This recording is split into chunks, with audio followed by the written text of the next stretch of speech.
All right, how you doing, Nate? Yeah, you just left, and I had the idea of trying to continue this lesson basically in the video. And I think the thing that we left off on was trying to select certain notes inside a scale for you to really kind of focus on inside the solo and improvising, and certain ones that really lend itself to, at least especially in my case, it lends itself to like hearing where I want to go next. Okay, and I'll use a lot of like modal improvisation as a way to do that. I mean, I play a lot of blues too, but I mean, ultimately in any style where you're improvising, you don't want to be limited to just a pentatonic, which is kind of where we start and where a lot of like the meat and potatoes is. But a lot of the notes that have the most like emotional responses are going to come a little bit from the chord tones and some of the non-pentatonic scale tones that are in the song. Okay, now I didn't want to get too crazy with this because at the same time there's a point where every single song, you know, and every single style is going to kind of, you know, you're going to land on the different notes. Most of it has to do with, you know, whether you're in a Dorian type of song, you know, like I showed you a couple of those, and then there's also the ones where like your major and then your straight minor, and then obviously you got, you know, a dominant kind of scale, and all of those ones kind of contribute to being different flavors, even though some of them are kind of similar, like dominant and major are pretty close together. You just got a flat 7 going on in there. Okay, and then because of the dominant nature of a chord, you kind of like, for example, like a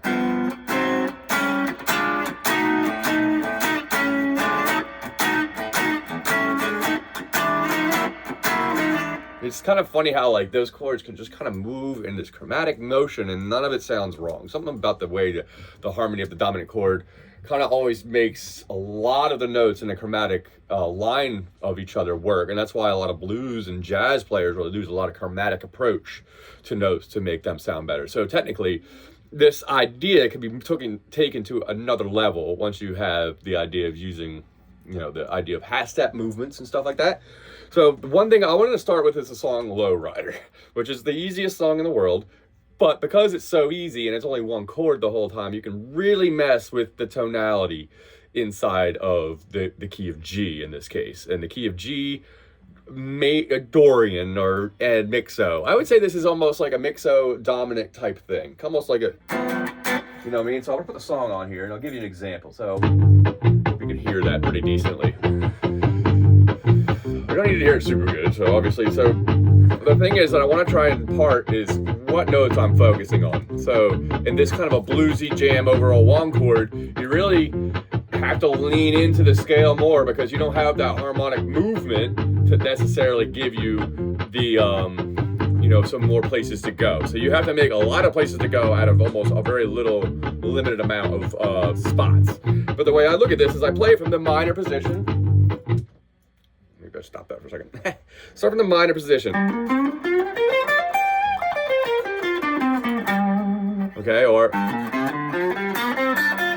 so that's the outline of the pentatonic. That's the pentatonic scale right over that. And so the notes I'm going to focus on a lot. I focus a lot on the major third from the minor third to the major third.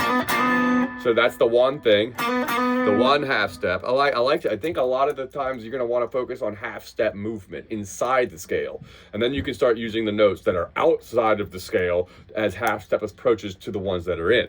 So in this case, like, we're in a dominant chord, right?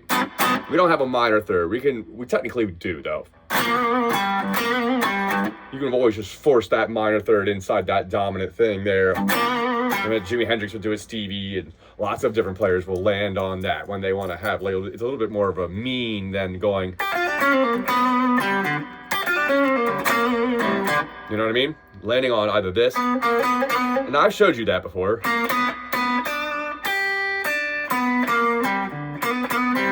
Okay, so that one I've worked on before. We call this the ambiguous third. It's a blues thing. From here, though, inside this song, we're gonna say we're in the key of G, and I would focus on the E and F. That's that Dorian 2 notes where you come out of here.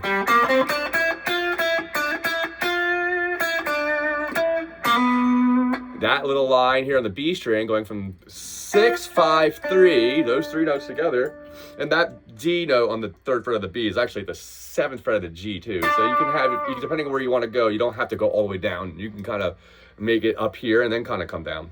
So a lot of times if you're coming down the B string, you go E, F, B, E, F, D, sorry, to a C, B, B flat, C.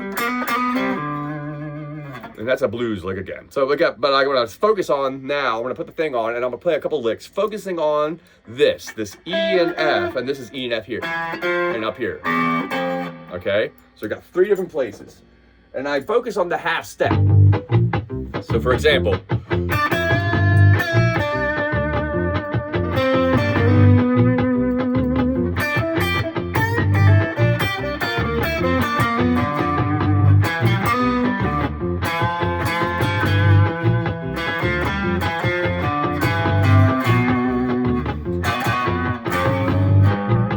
okay? A lot of the half step.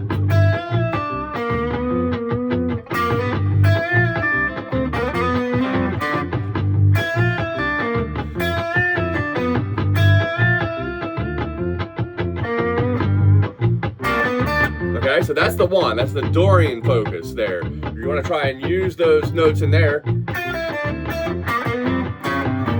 Mixolydian has it as well. So Mixolydian is the one with the major third instead of the minor third. So it's like a very good mix between a Mixo Dorian thing, but then I just call this the blues scale once you mix these two kind of together. So that's really where I think of the blues scale. So then again, that was like a little bit more of a like I said, Mixo Dorian mode, leaning into those half steps. Okay, so now let's move into the minor over the same thing. I mean, you could do minor, you're gonna have less of notes for but the half steps are even more. You're gonna have less of the half steps because there's less, notes as far as there's no major thirds. You can't do, if you're in straight minor, you can't focus on the major sixths either. But this thing, let's say I'm not gonna flip this over this song. But here, I like the song we were playing with the waves. Even though I'm in G now, I'm going to be a half step above it. But I would focus on this case,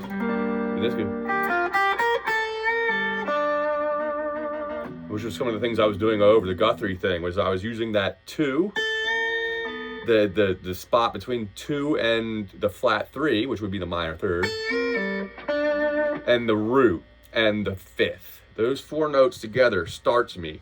Sometimes you can get, and obviously the flat 7 isn't far away from that. It's between the root and the 5th. Okay, so that a lot of times in minor, I would skip the flat 6 until it's the right moment, and then that leaning on that 6 when you need it. Sometimes I'll bend from the 5th a half step to give that real tugging. It's kind of a smooth transition between those two. Okay, so a lot of this, like the jazziness or the spots you're gonna find some of these notes, and again, also here.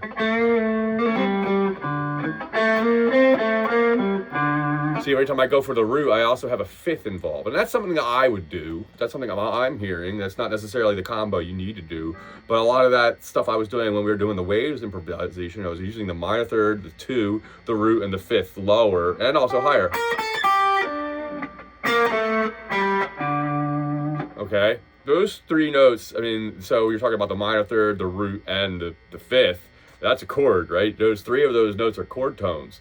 So in a lot of the cases, I guess you want to try and focus on a little bit of what would be, you want to focus on those half steps inside the scale, but you also want to focus on the chord tones. So if we were just over straight G minor, I would be focusing on those 4. No 6. No 6. Not until it's like necessary, until you want to go whatever, and if that's what you want to hear, and that's cool, but that note's a little bit harder to pull back from, because a lot of times in minor, that's the only time you're going to ever really use that interval. At least in my experience, there could be other places I just haven't been exploring, so that's a good reason to explore it. Like I talked about ABDs and NBDs. I mean, as far as like the way I look at it, most things have been done, but it's the flavor in which you do them that can really take it somewhere else without having to do a lot. So, like I said, I'm gonna go over again. We're doing a lot of this in G, and I guess I wanted to focus on the Dorian Mixo kind of combo, which is just like the blues scale, which is what we were playing. I was playing a little bit over that. And then there's obviously the regular major. The major starts to be a little weird because let's say we have a regular 7. So inside the key of the G major, the note you're going to be wanting to focus on, again, the half steps. Okay, so you're not going to really do with, let's say we had a G major 7 scale, or chord rather. You know, for example, that's the chord right there where you're not, you know, if it's just a straight major chord, they don't put a 7th in it, you know what I mean? So you are almost ambiguous at this point, unless the song really wants to focus on that F sharp instead of the F, in which case you could just insert that, and then all of a sudden once you make it a dominant chord, then all the Dorian Mixolydian or, you know, blues scale stuff becomes available. And I think that's why a lot of times I'll land on that, because I know that flavor works for me. So sometimes it's, you know, chord preference will lead you towards your melody choices. And so in major, let's say a major 7, I'd be focusing a lot on fourths to thirds and roots to sharp to natural 7s. Again, a lot of time, and you want to, again, go for the chord tone. So key of G major 7 would have a G, D, F sharp, B.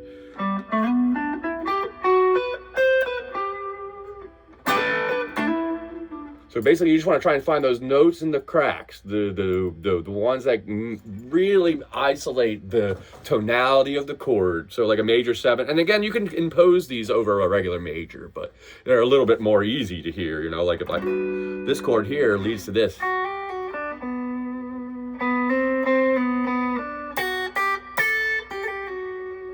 You know what I mean? Where you're landing on that F sharp a lot because of the F major 7 chord. Okay, and the like again with the dominant chord, you just okay,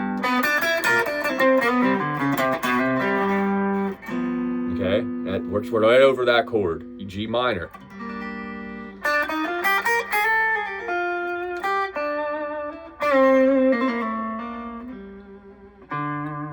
I almost never want to really land on a root either. A lot of times I'd like the idea of trying to lead, because when you land on a root, kind of like ending a sentence. So you want to try and make sure your sentences are kind of left open, like with a question mark, because it can help you lead yourself to the next lick. It's a practice I've done a lot. I call it, you know, basically don't want to be a root lander, meaning you land on the root and hold it a lot. Stay away from that. Lean into your chord tones and your modal tones, I guess I want to call them.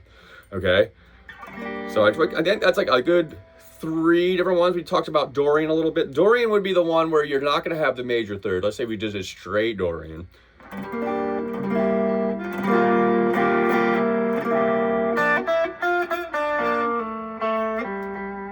That is in the case where you really do want to lean into that major 6 flat 7, but then also leaning into the 2 flat 3. Because there is no major third in the regular Dorian. So you want to really focus on those half steps as well as the 5th and the root of whatever the chord you're playing to, or just the key of the song, okay?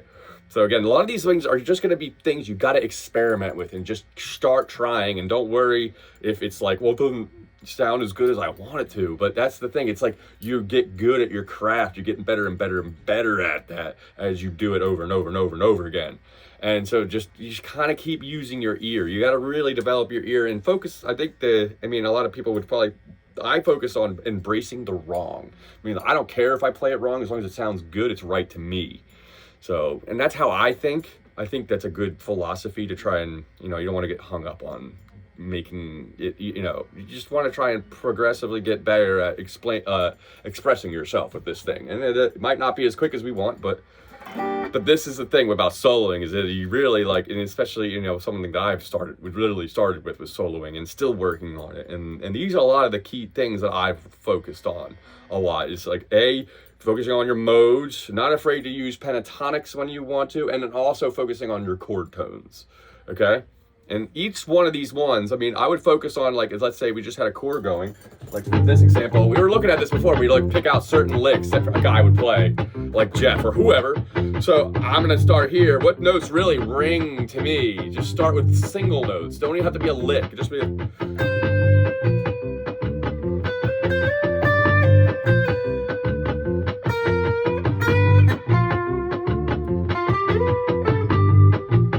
Okay? Take your time. You can be nice and slow with it. Or go into the door.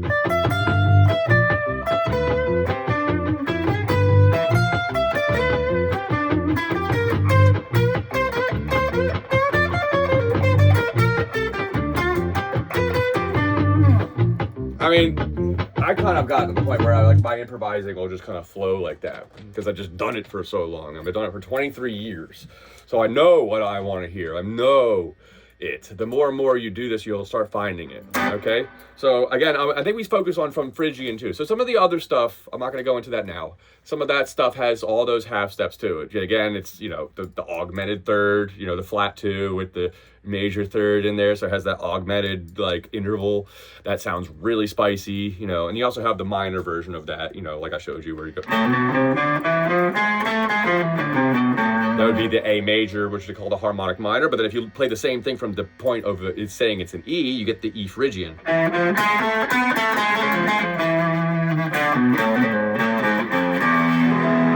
know what I mean? Same thing, really. It's just the idea of like really trying to find the notes in there. And again, it's a chord thing. So that major third works because of the major chord that you can fit over top of it. Okay? So really focusing on the chord tones in the modality. Okay? Give that a shot. And I want to try and see if you pick out a song too. You want to try and learn a solo to, or maybe just want to solo over. I think sometimes, I mean, we want to learn our solos of our heroes, and that's a good thing, you know, obviously. But there's always like favorite parts of the solos. Sometimes I steal those for a while and then try and reshape them, you know, because again, like I said, some of that stuff's been done already, but where can we take it? What can we do with it? Is there something new there? Is there every one of us plays these things differently. So every little type of nuance that is different from the way we've heard it before is technically a new version, even if it's considered wrong by some people. So, you know, that's up to you to decide what's wrong and right, you know, not someone else really. So, all right. So I hope that helps a little bit. So, I'll see you next week. All right. See ya.